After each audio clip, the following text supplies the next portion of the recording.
ជំរាបសួរពឹកមេបងបងអូននៅក្នុង Facebook នឹងនៅទីចិត្តទីឆ្ងាយនឹងនៅគ្រប់ទីកន្លែងនឹងនៅគ្រប់បណ្ដាប្រទេសឃើញអ្នកខ្ញុំដល់ទីកន្លែងណាអ្នកខ្ញុំជំរាបសួរទាំងអស់តែម្ដងឆ្លៀតពេលបន្តិចដែលថាធ្វើរស័យឲ្យអ្នកជំងឺរួច1នាក់ហើយចាដែលថាមើលពីរស័យរួច3នាក់ហើយឆ្លៀតពេលបន្តិចមកតបខមមិនបងបងអូនចាគាត់សួរគាត់ធ្វើការនៅឆ្ងាយគាត់សួរខ្ញុំថាការមើលនេះជូនប្រាក់មុនមែនចាពិតមែនហើយអូន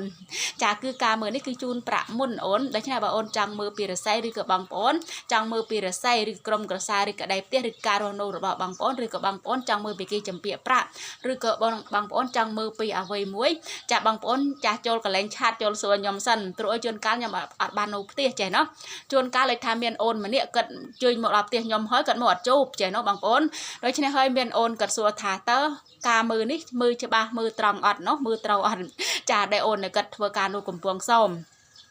ដូច្នេះការមើលនេះដូចខ្ញុំបញ្ជាក់ឲ្យបន្ថែមទៀតមិនច្បាស់មិនត្រង់មិនត្រូវ 100% ទេបងប្អូនខុសខ្លះត្រូវខ្លះសូមអធិស្ឋានវីដេអូខ្ញុំមានតែប៉ុណ្ណេះឯងជូនពរបងប្អូនទាំងនៅទីចិត្តនិងនៅឆ្ងាយនិងនៅគ្រប់ទីកន្លែងនិងនៅគ្រប់បណ្ដាប្រទេសនិងទូទាំងប្រទេសខ្មែរដែលថាជូនពរគាត់ធ្វើដំណើរសុវត្ថិភាពនិងការរកស៊ីមានបានត្រជាក់ត្រជុំគ្រប់គ្នា